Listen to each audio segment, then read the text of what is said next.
All right, now we're going to talk about naturalism. Naturalism is a surprisingly difficult discussion. It's basically talking about concepts like is or what exists, and then essence, what makes something what it is, what defines something and makes it what it is, and different from the fact that it actually exists. An initial difficulty that faces any discussion, however, of naturalism is that there is surprisingly little agreement over just what naturalism is. Many different positions have been characterized as naturalistic, and it would be tendentious to bestow special status to any one of these. Nevertheless, we may investigate what they may have in common. It will be helpful to us to distinguish ontological and epistemological theses that have been central to various naturalistic programs.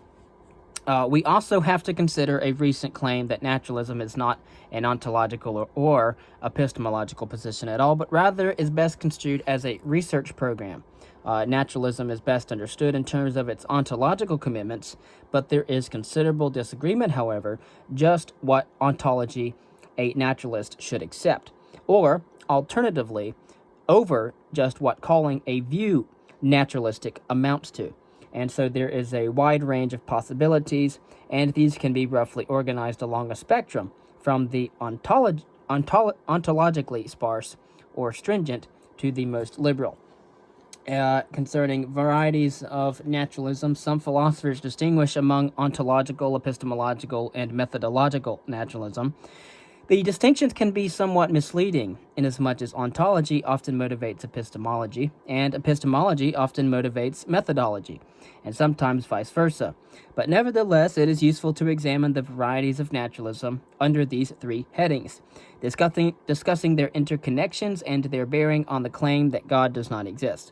However, it will be helpful to consider first the view that naturalism is not an ontological, epistemological, or methodological thesis at all, but rather a research program.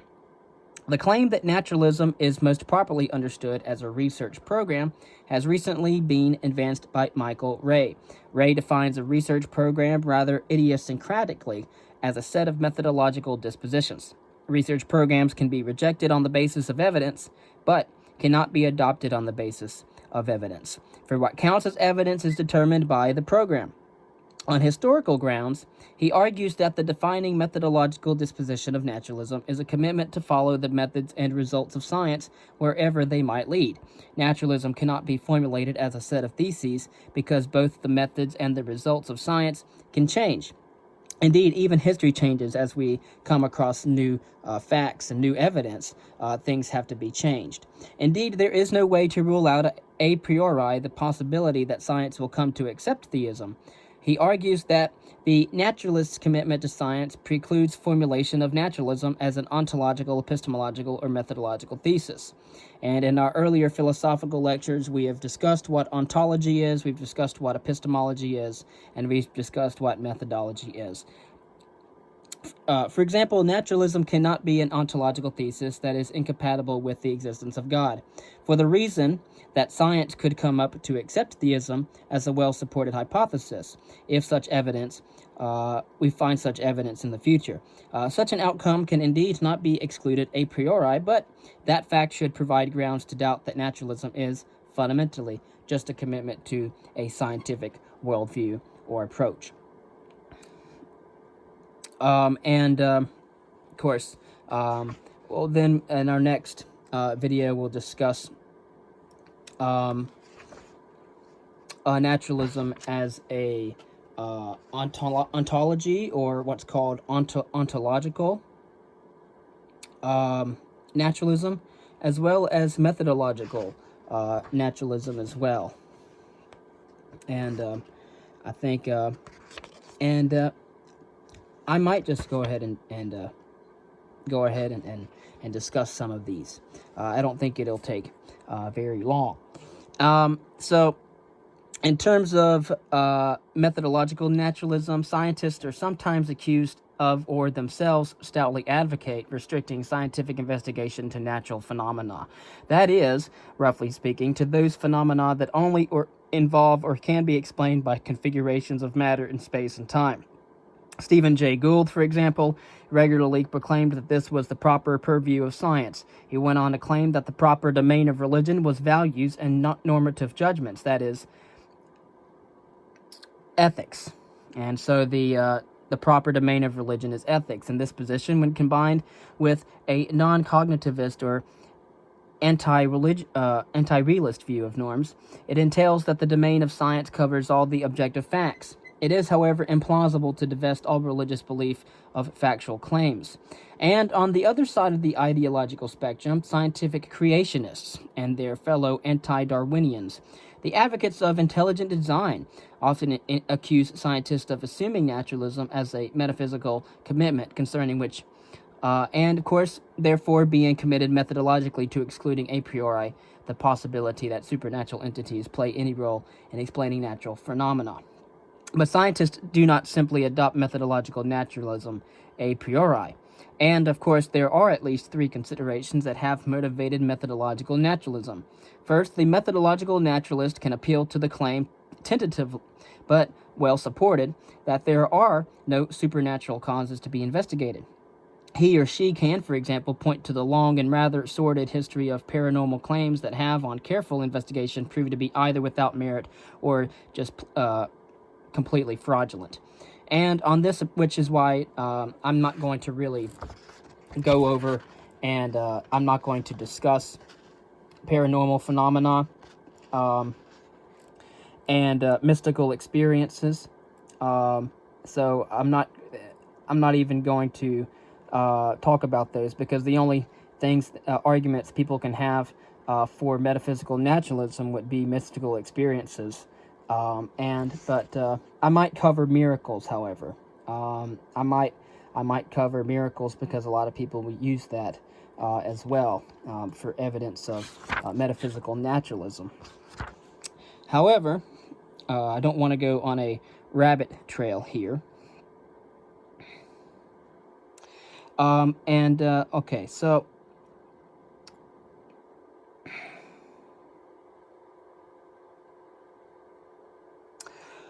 methodological naturalism is not so much fundamentally a methodological commitment as it is a well-confirmed finding of science, one that enjoins the rule, always look for natural causes or explanations of phenomena. Supernatural hypotheses are to be entertained only as a last resort. One who employs such a rule does not exclude the supernatural on principle, but rather is taught by experience that supernatural hypotheses are very unlikely to bear any fruit at all. A second and much more problematic ground for adopting methodological naturalism is that the supernatural or the non-natural is in principle beyond scientific investigation. Why might one suppose that? Well, one reason often given is this. To say that something is non-natural or supernatural is to say that it exists outside time or space, or both. But there is no way to detect such a thing. It escapes objective measurement. It is often added that the source of religious belief is merely subjective experience. It is important, however, not to beg the question here. We should not incautiously presume to know enough about causation to rule out dogmatically the possibility that an agent existing somehow outside space or time, or both, could causally interact with physical matter. We can't rule it out entirely. However, there are indeed serious difficulties with such a supposition, and we'll talk about that when we discuss miracles. But suppose we grant, for the sake of argument, that God does act in the world. Could such actions be identified and scientifically investigated? One can stipulate that science should investigate only the space-time world and natural causes, but a more sensible proposal is that the mission of science is to explain whichever phenomena we discover, and in particular to discover the causes of things. Whatever has causal influence on the material world can, in principle, be detected and measured. So if supernatural beings exercise such influence, why should science refrain from characterizing the causes of phenomena so produced? There would be no guarantee of success, and there never is. Supernatural causes might be elusive, but that is not the same thing as saying that they cannot, in principle, be discovered. What can fairly be said on this score is that supernaturalistic explanations have, to date, been decidedly arid in articulating causal mechanisms or proposing experimental procedures. A third argument sometimes encountered is that scientific investigation of the world, including in particular any historical study of the past, would be rendered impossible by the admission of supernatural interventions in the world. The argument is that interferences about the past and future, indeed inferences of any kind from known effects to unobserved causes, or known causes to unobserved effects, require that nature behave in orderly ways. So the very possibility of history itself, and of science in a general sense, assumes that natural events are governed by laws without supernatural interference. We may then, with reason, adopt as a methodological principle the proposition that nature, at least so far as it can properly be brought within the purview of scientific investigation, free of supernatural causes. A plausible objection to this argument grants that if nature were to become too erratic or chaotic, say because of the persistent intervention of erratic supernatural agents, then science would indeed be unable to provide knowledge of the world. But why suppose that? Why could not God intervene on rare and insignificant occasions in ways that do not massively disrupt the order of nature, without thereby incapacitating our scientific methods? Why further must we suppose that the actions of agents, whether divine or finite, must be erratic or inexplicable? This objection, however, does not perhaps fully appreciate the force of the difficulty. The odd miracle might indeed not so disrupt the order of nature so as to vitiate scientific efforts to understand the world. But if miracles are possible, how can we know that they occur only sparsely and with limited effects on the course of nature? Must not the evidence for such a claim itself propose the validity of scientific methods, and hence presuppose that the world is not chaotically miracle-infested? The admission that miracles occur seems on this to raise a ground for deep skepticism about inductive inference, over and above the grounds that philosophers have otherwise discovered. But precisely because on this point the issue becomes a version of the problem of radical skepticism, we shall not talk about it and set it aside. We shall, however, have to return to the subject of miracles, how they are to be conceived, and what evidence for the supernatural they could provide. First, we'll talk about epistemological naturalism, and then we'll go over ontological naturalism. And there are several views of each. And I probably will talk about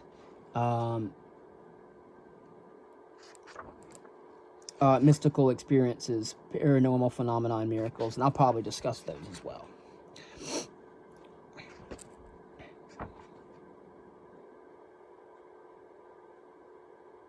All right, epistemological naturalism. This term can easily mislead. The program of naturalizing epistemology has important conceptual connections to naturalism, but it is easy to confuse this approach in epistemology with the thesis more strictly and properly denoted epistemological naturalism. Namely, it is the thesis that the supernatural lies beyond the scope of what we can know. Theism has traditionally sought an understanding of God from two sources: natural theology, which is relying on human reason working with sensory inputs, and revelation, the authenticity of which was traditionally taken to be certified by associated miracles. Epistemological naturalism rejects both of these as possible sources of knowledge concerning the supernatural. Naturalizing epistemology is a matter of looking to science to enlighten us about what can be known, especially about our cognitive faculties, and this is called naturalized epistemology. On one main formulation, naturalized epistemology is a subdiscipline of cognitive psychology. Here we trace with extremely broad brushstrokes the philosophical ancestry of this idea. In classical foundationalism, knowledge begins with propositions about subjective experience. Only these propositions and propositions that they support are justifiably believed. Only to these do we have cognitive access. Skeptical difficulties led to two sorts of responses. One, Quine, for example, Quine's opinion was to abandon foundationalism itself. The second was taken up by Goldman and many others, and that was to abandon the access requirement. The first option moves to a coherence theory of justification, and of course it allows with obvious circularity the doctrine that science can settle epistemological questions. The second option, most commonly known among contemporary epistemologists, is to reject the access requirement in favor of externalism. This option has the advantage for the naturalist of permitting a natural alliance with epistemic and scientific realism.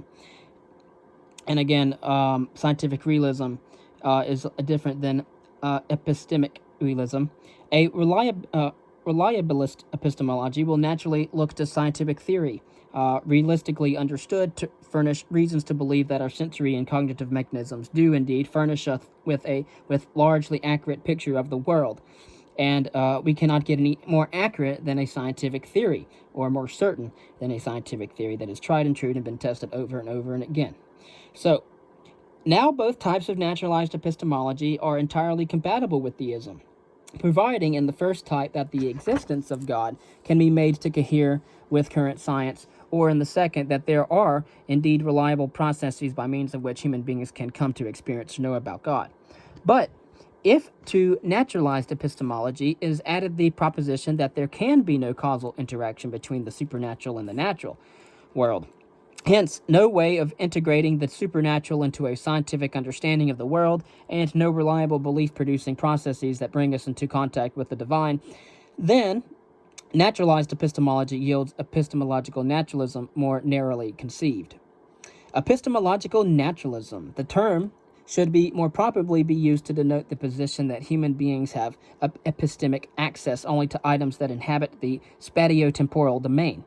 These include material objects, human persons, and their causally accessible properties. Arguably, they include states of affairs and events that involve those things, matters of fact. They exclude abstracta, such as Platonic universals and propositions, and any particulars not locatable in space and time, such as disembodied minds. Epistemological naturalism does not assert that these things do not exist, but it denies that we can have knowledge of or even evidence for them. The best argument for epistemological naturalism has three premises. 1. We are not directly acquainted with things not locatable in space or time. 2. If something is not an object of direct perceptual acquaintance, knowledge of it requires that there be a causal connection between it and the knower. 3. Things not located in space or time cannot enter into causal relations. Epistemological naturalism follows from these premises. Each premise is controversial, however. Premise 1 will be denied by those who claim that we are directly acquainted with Platonic universals by virtue of being directly acquainted with instances of them. Premise 2 will be denied by those who claim that the intellect is capable of directly grasping non-perceptually certain items such as numbers, for example, and truths about them, for example, and things in the abstract. Premise 3 presumes, perhaps, more than we can properly claim to understand about causal relations. Nevertheless, each of these premises has considerable plausibility. And then there is ontological naturalism. Naturalism is often understood as an ontological doctrine. But which ontological doctrine? Several views might with justice lay claim to the title. There is little point in assigning propriety rights to one of these. Rather, we shall survey the possibilities. And there are several views of ontological naturalism. There are 5 in toto. View 1. In perhaps its most restrictive version, ontological naturalism denies the existence of anything other than space, time, and matter. What about their properties? This view is compatible with nominalism, trope theory, and Aristotelian or immanent realism. The admissible properties will be the properties posited by physics, those that can be detected or measured and that figure in the laws of physics. A trope theorist may further take material objects to be just bundles or structured collections of tropes. View 2. A naturalist might liberalize his or her ontology by admitting certain abstract objects. For example, Quine most famously conceded the existence of sets, and of course that goes with set theory. The more ontologically ambitious, or by some lights promiscuous, will find reason to allow propositions, possible worlds, Platonic universals, numbers, mathematical spaces, and other such abstracta. Economy can be achieved by showing that some abstracta are reducible to others. View 2 is a genus that splinters into species, according to which abstracta are admitted and which are taken to be ontologically fundamental. And ontologically fundamental would mean that it would be, for example, a concept, not just a concept, but what Ayn Rand refers to as axiomatic concepts. So why should any such view qualify as a variety of naturalism? Typically, the reasons are dialectical. Admission of abstracto, while unparsimonious, improves explanatory power, for example, causation. So some think involves a relation between universals and hence requires universals. A naturalist will not want to forgo causation. View 3 is that a naturalist who is not sanguine about the reducibility of the mental to the physical has several options. These include token-token identity theories such as functionalism, property dualism, and more daringly, substance dualism. How true is each of these to the spirit of naturalism? Opinions vary on the matter. Property dualism and token-token identity theories posit properties or state kinds that do not, as such, figure in the laws of physics. Mental states, understood, for example, as computational states, are not the sorts of state kinds that carve up the world along the lines recognized by physical law. Nevertheless, that there are mental states is indisputable, and if they are not reducible to physical states, the naturalist can maintain that they are part of the ordinary furniture of our world, no more problematic than material objects, and moreover not outside the ambit of scientific investigation. Indeed, they are states of physical objects, human and other animal bodies. The world remains a world of physical objects located in space and time, brought about by physical forces, elements and chemicals, leading to biological apparatus and function. But what about substance dualism? Is that a position that cannot be accepted by a naturalist? And here we come to view 4. It is useful to consider whether there is some minimal conception of metaphysical or ontological naturalism that captures in a principled way the minimal core beliefs bearing on the issue of atheism. A plausible proposal is that the naturalist is committed to the claim that there are no disembodied minds. This view is not incompatible with substance dualism, but it requires that if there are immaterial mental substances, they cannot be things that exist apart from embodiment in a physical substance, such as souls. Thus, it is a view that denies the existence of disembodied gods, angels, demons, souls, and the like.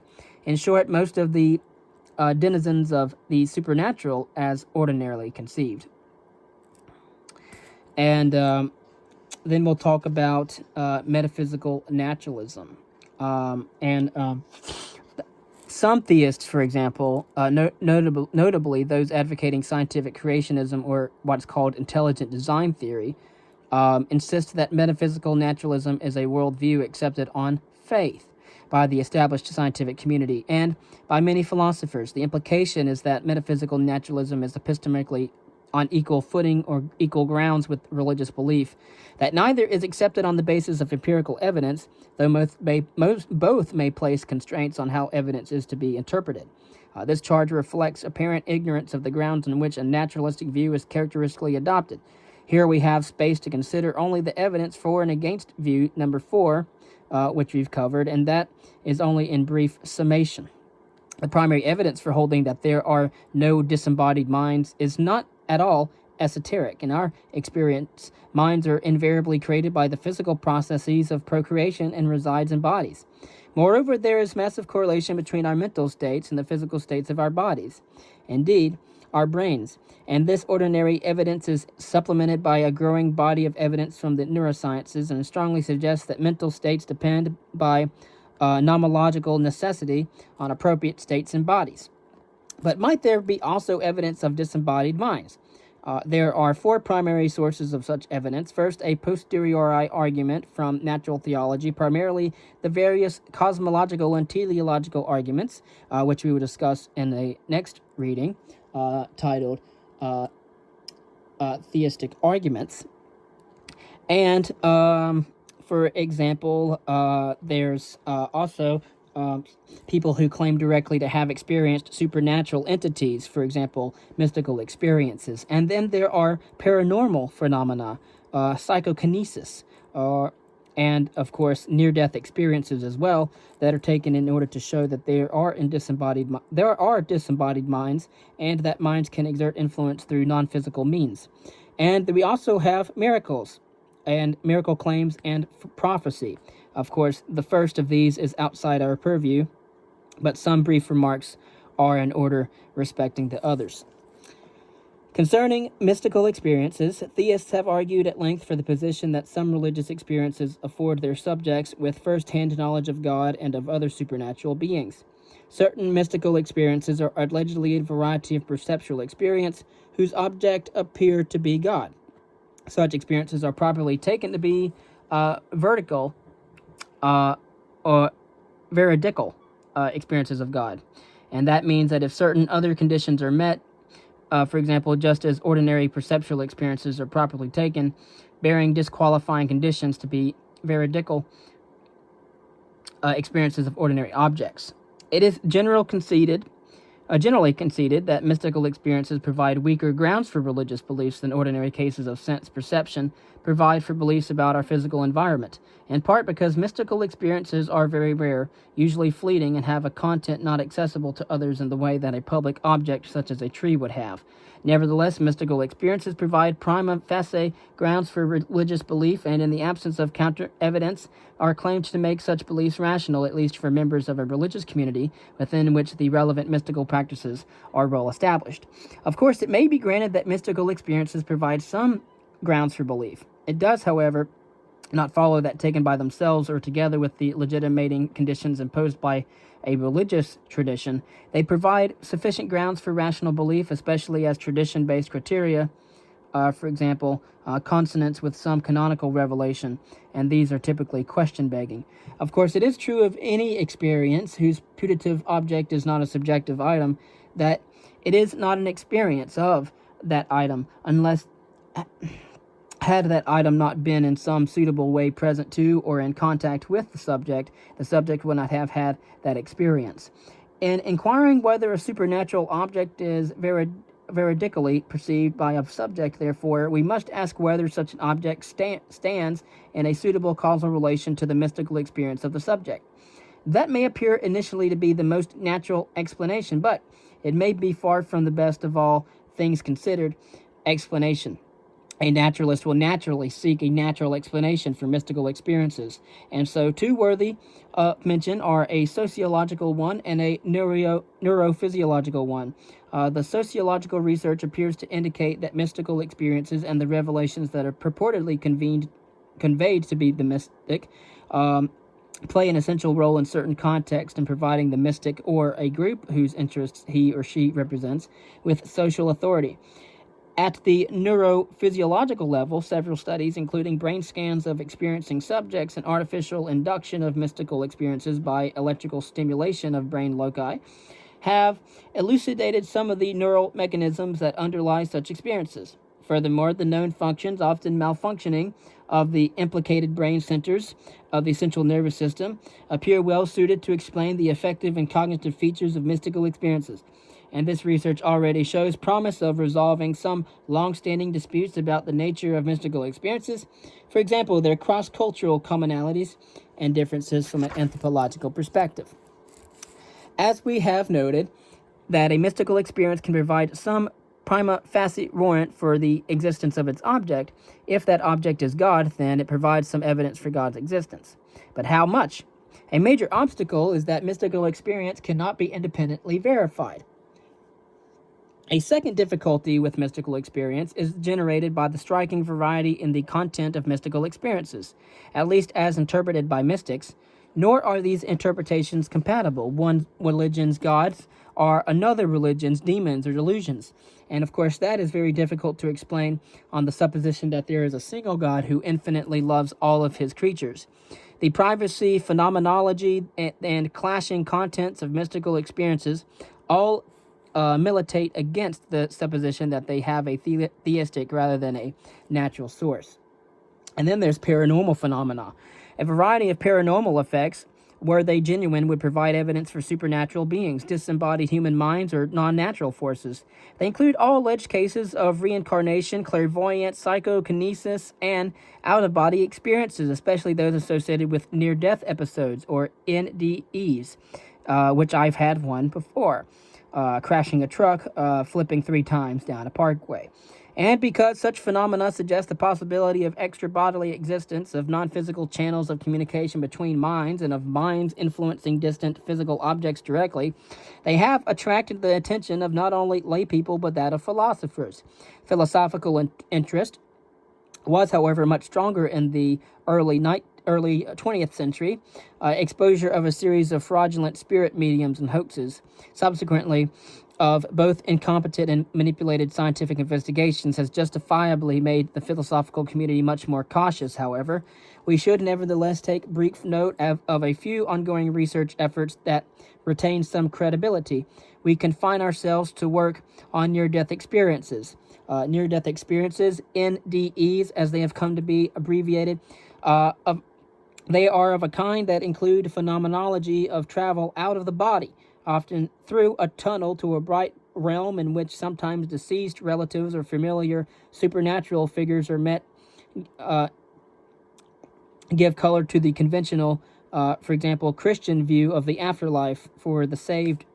And of course, there has been extensive reporting of such experiences, beginning with the studies of Elizabeth Kubler-Ross, and it seems that subjects are sincere in their reports. But how significant are these phenomena? A number of efforts have been made to corroborate alleged out-of-body observations of real-world conditions, which are the results, and the results suggest hallucination or are at best inconclusive. Sometimes a dying subject is met on the other side by a friend who are in fact alive. Susan Blackmore, for example, and others have proposed biochemical and neurological hypotheses that appear to account for many of these phenomenological data. This phenomenological data, and it suggests that some similarity to mechanisms that can produce mystical experiences. And so, Susan Blackmore is a scientist, and of course she proposes that it is biochemical and neurological things that are happening in order for these experiences to occur. Then we get to miracles. Our discussion of miracles will have to be very brief, and we may identify three problems that attend miracles. The first of these is conceptual. What is a miracle? It is common to understand miracles as violations of the laws of nature, but if laws entail perfect regularities that cannot be accepted. Instead, we may see miracles as involving an added supernatural influence, an added force that has a supernatural source. But that would nevertheless involve violation of the laws of conservation, of momentum and energy. So, appeal to miracles requires rejecting these laws, the laws of physics and the laws of conservation of momentum and energy. They are among the most highly confirmed in all of physics. A second problem is metaphysical. Can a being that is not in space and arguably not in time causally affect the physical world? Perhaps at best it can be said that we do not understand or comprehend the nature of causation well enough in order to determine whether this is a possible thing or not. Third, there are epistemological difficulties as well. By what means can it be determined that a miraculous event has occurred? Both that the event did occur, and if it did, that it is a miracle. And further, by what criteria can it be ascertained whether a given miracle, supposing one to be identified, was caused by the God of Abraham, by Satan, or by some other deity, angel, or demon? And of course, we may conclude then that there is a strong support for at least the most liberal versions of physicalism and naturalism. I believe that we may do this, yet surprisingly there are entities of a kind that might with some reason be called supernatural that such ontologies can allow. These are worth mention because they may hold the key to an explanation of the origins of religious belief. For example, Emil Durkheim, in his classical book, The Elementary Forms of the Religious Life, he proposes that primitive beliefs in gods and spirits are just unconscious projections of early human recognition of the existence and power of social realities, tribes, nations, and social institutions. The claim that these projections were unconscious is, I think, unwarranted. It is more parsimonious to suppose that the gods and spirits just were understood to be social realities, reified and personified as time went on. As Durkheim realized, Nations and so on and their actions are most naturally understood to be corporate persons that are not spatially locatable, though various embodied and natural persons in certain of their actions. The parallels between gods and corporate persons are much more extensive than this, as are those between souls and social roles. Such a hypothesis is, of course, requires it to be explained how thought about social political realities came to be transformed into something different. Thought about spooky things or spirits and ghosts of the kind. Nevertheless, at least if social facts are not, as is debatable, reducible to facts about natural persons, there is some reason to allow into a naturalistic picture of the world entities, i.e., persons that are supernatural, or super, simply because they supervene upon features of the natural world, and not natural because they are products of human artifice and not that of nature.